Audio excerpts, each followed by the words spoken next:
Don't forget to go to my Patreon page and subscribe for a whole lot more content. Everything you want to find and a chance for you to ask me about what topic you want. Go there now and find a whole lot more.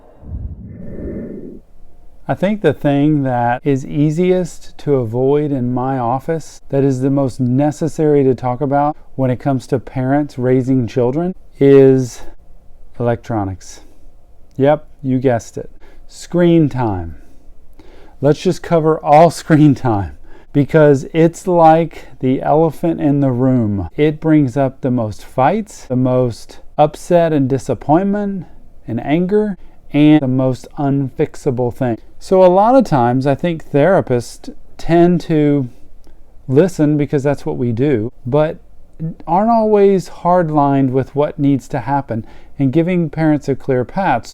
Let me put out some information from me that lets you kind of ponder what you're doing with your children in regards to screen time. No matter the age, although the age does matter with what they're doing. We have to know that, man, this is a generation of children, the first real generation of really young children who are growing up completely with social media, electronic, screen time activity that's like full force. They have computers in their hands now.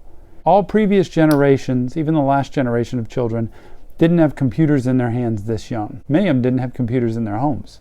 So, are we in charge of the screen time, or is the screen time in charge of us? Those of you who have teenagers know how challenging this can be. Teenagers think, I've got to have my phone for school. I've got to have my phone to stay in touch. Middle school children think, I've got to have my phone to stay cool. I've got to have my phone to be able to call you, mom and dad, in case something happens. And younger children, I've got to have my phone to be able to play a game or to watch a video while my parents are doing something or driving or busy making dinner. There are all kinds of reasons. What I want you to know is that screen time controlling you, or are you controlling that screen time? One easy way to realize it with a video game, a phone, an iPad, any other device that children have, is when you ask them to get off it or when you ask them to give it to you. Does that happen? No. A lot of the time, no.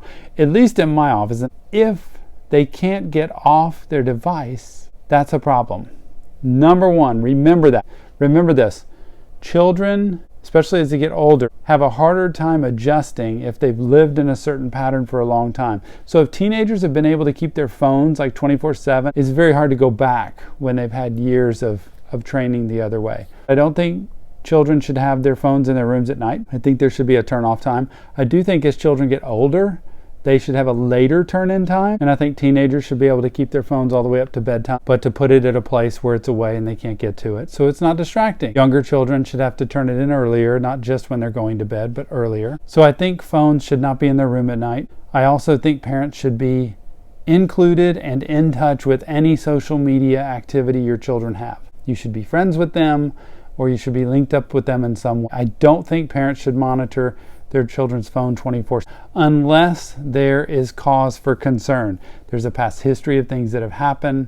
There's secrecy and hiding. I don't think children should have passwords on their phone that you don't already know as a parent. I do think if you ask for the phone or the device or the game to get off or to give it to you, that they should. And if they don't, that means they don't want it and they're choosing not to have it for, let's say, the next day. There really doesn't need to be any big punishment. It's just choice and consequence. So it's letting them know if you choose to not follow what my authority is and what my direction is, then you're choosing to not have it.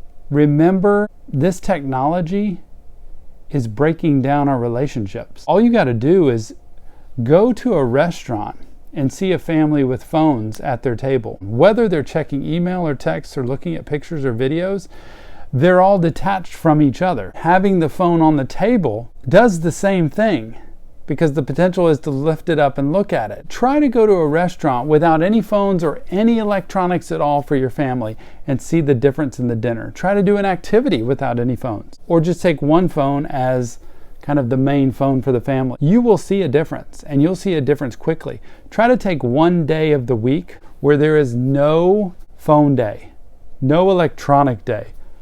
It's like not possible, it seems like. But this will tell you how entrenched we are in it. And I do believe that electronics, social media, video games, computer games, they're all taking over to the point where those become priority. They decrease our attention span. They make us need it more, that drug and that fix, and we need people less because they're a distraction to it.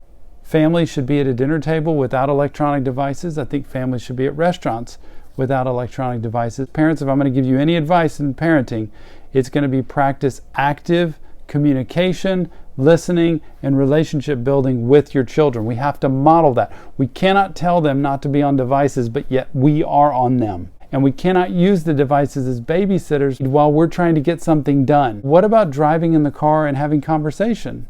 What about driving in the car and singing and trying to connect with each other? Technology has got to be shrunk. We are using more and more of it, and children are expecting more and more of it. I got to tell you, they're not going to turn it off. They're not going to be the ones to say, I really should probably stay off of my video games for today or my phone. They want more, and it's because of the dopamine fix that comes, the rush that comes from being able to get on and see. Let me tell you my last point here with this. When it comes to FaceTime, Instagram, Snapchat, Twitter, all of those, the youth of today, we go onto social media to feel good. We're not going on because we want to be miserable. We're going on to feel good. We leave feeling worse.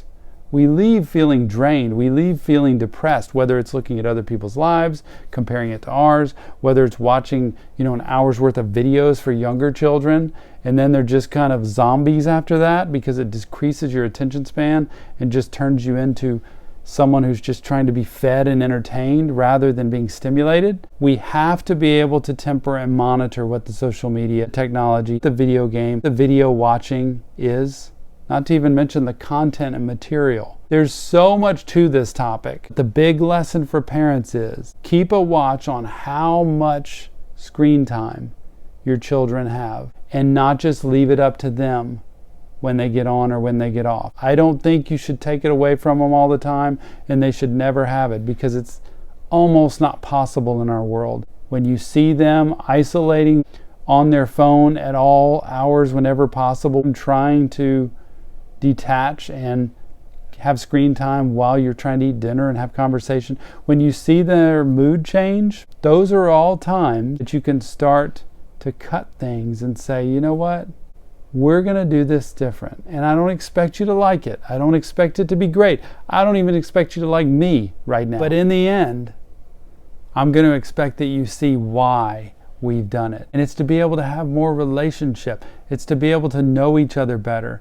And it's to be able to not depend on something that's actually not helping you grow. That's the thing that screen time does so well.